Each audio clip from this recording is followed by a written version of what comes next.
Hey champions, it's Friday, it's the start of the weekend. I hope you're really excited and that you're planning to get some awesome gaming done this weekend. Uh, Videos that I want to update you on yesterday, Steve-O, Will, and Steve-O's daughter, they sat down and they did a talk about collectability in Genesis. Unfortunately, the live stream did get cut off partway through, but what we got to see was absolutely amazing. And I love that chat. I love the conversations they're having and just their energy. I think they're really great guys and girls and really great people. And I think if you want to know more about kind of the early days of Genesis and how small some of the print runs were, go check out that video. I'll leave a link in the description.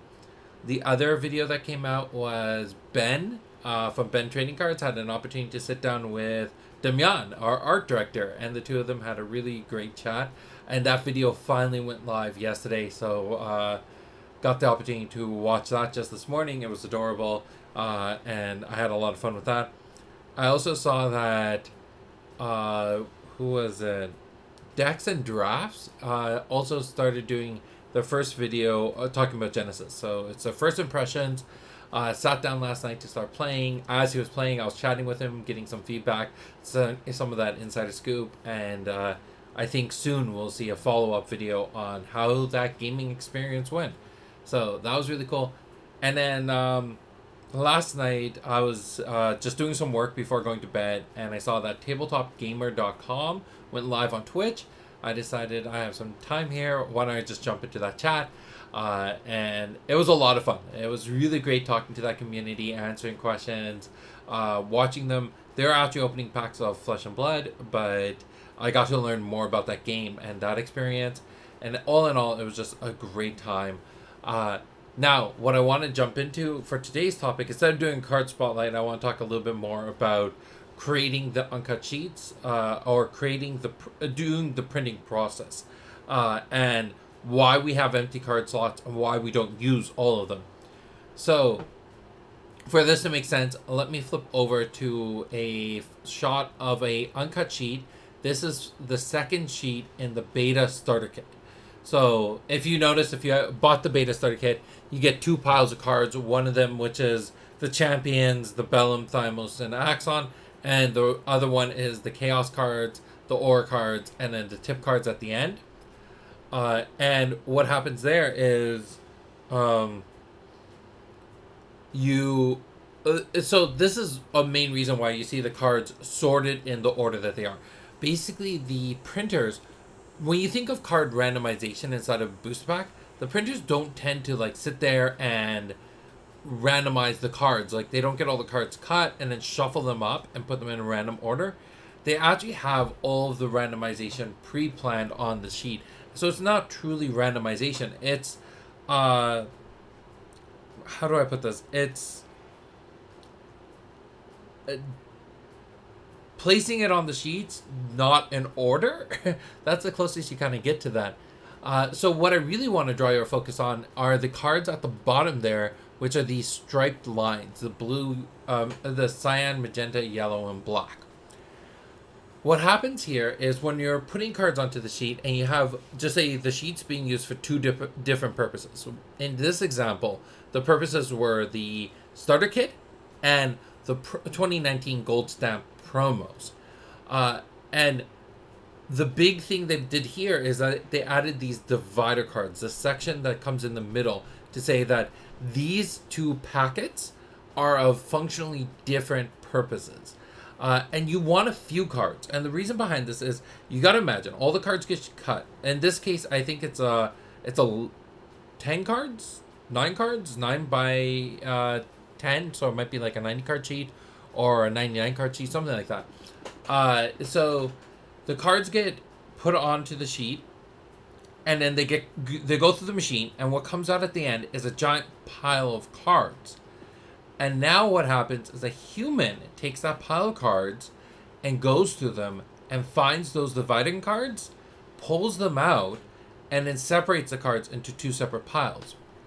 Doing this once is not hard to do, but anyone who's a hardcore TCG player and has been sorting cards their entire life knows that after doing this for hours and hours every single day for weeks after weeks, you make mistakes. People get tired. Like, it's just so easy to make a simple mistake.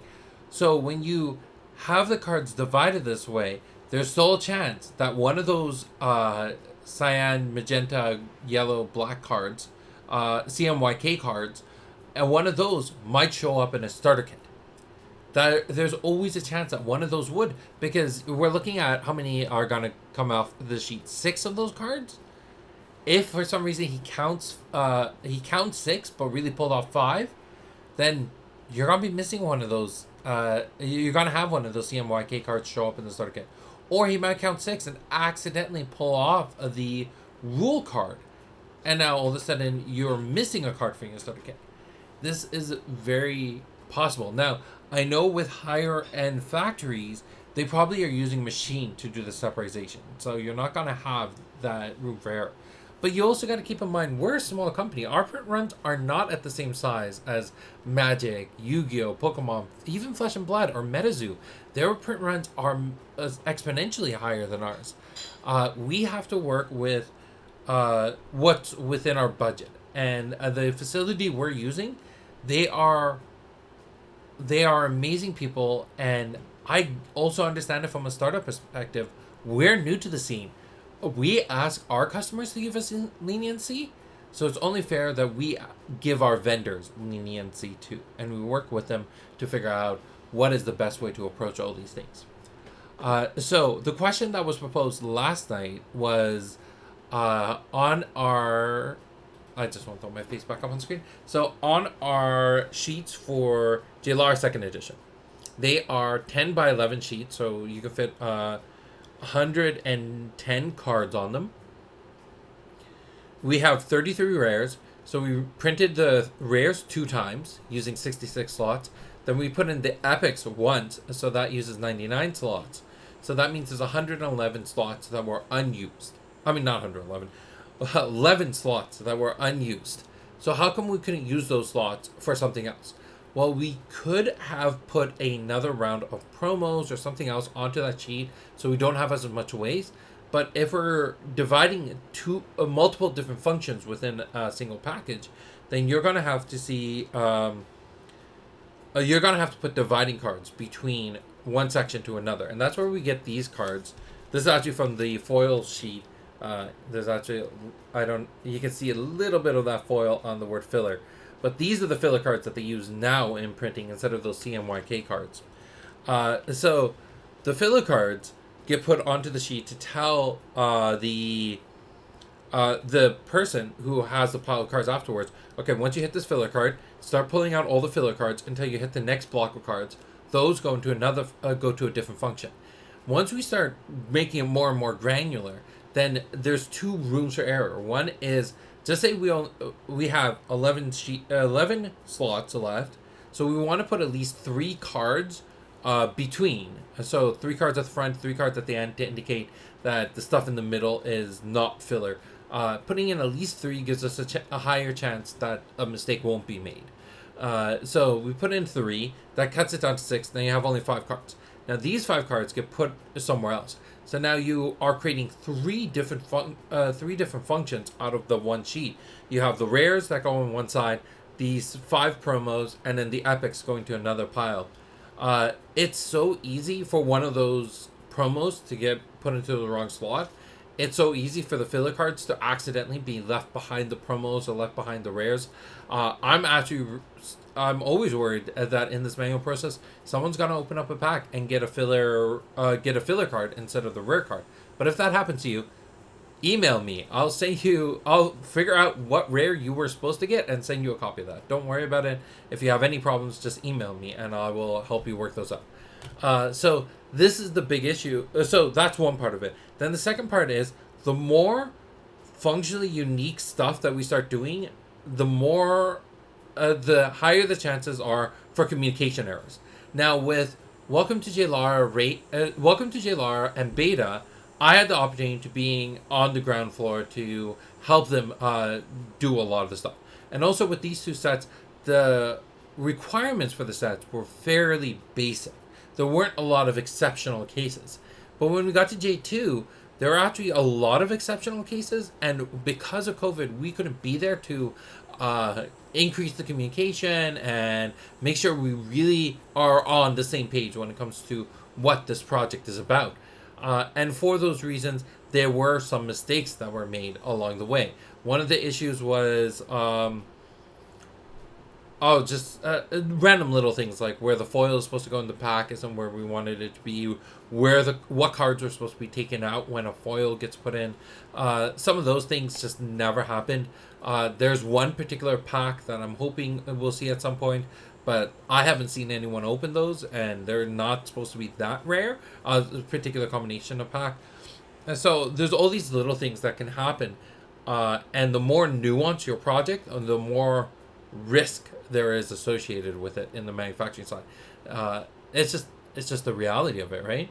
So these are the things that give me pause when I'm saying, on one end, we're creating more waste by not using some of those slots, but on the other end, we're increasing quality when it comes to that. So it's a balance between these two things. And if you know in an earlier talk, waste and the environmental concerns around this industry is something that I am thinking about a lot. But I also want a company that succeeds, and we can't succeed by sacrificing on quality all the time. We can't constantly say, yeah, we want to be good for the environment, but the players don't need that high paper. They don't need this. They don't need that. They don't need that. Eventually, what are you going to get? You're going to get a very terrible product that you wouldn't buy. So there has to be a balance between those two things too. The amount of times where you're struggling to between making the right call and making the better call, making a good call and a right call, it's difficult. So there's a lot that goes into this. I hope that explains a little bit more to the thought process. I think as we grow as a company and we have the opportunity to work with our manufacturer more and more, and they can invest more into getting better machinery, more advanced tools, then we'll be able to do more advanced things. But until we get to that point, we have to rely off of the tools that they have, work within their means as well, and understand that our best way of winning is by finding alternate ways to capitalize off of everything we do with the game. So that's all I have to talk about this topic. I hope you enjoyed it. I hope it made sense. If you have any questions, leave them below. I'll leave a link to all those different videos that I was talking about. I think there's some more that I completely forgot about. So if I did, I'll be leaving a link to those so you can go check out a bunch of other content creators. That's everything for today. Last thing, actually, regarding my live stream tonight, it was supposed to be my last live stream before starting to switch over to doing recordings. But we're going to have a special guest tonight, and I figured it would be better, instead of doing a live stream, to actually just record it, have more of a casual conversation with him, and enjoy that experience. And then when it's done, go through the process of editing it over the weekend, and then hopefully put it out on Monday or Tuesday. So I won't be doing a live stream tonight. I'm sorry for the last minute cancellation, but I hope the end result is something you appreciate a lot more. Alright, that's everything for today. Huge shout out to our Patreon supporters, retailers, and everyone else who supports us across the game. You're all amazing, and I look forward to meeting you someday and playing Genesis against you. Bye.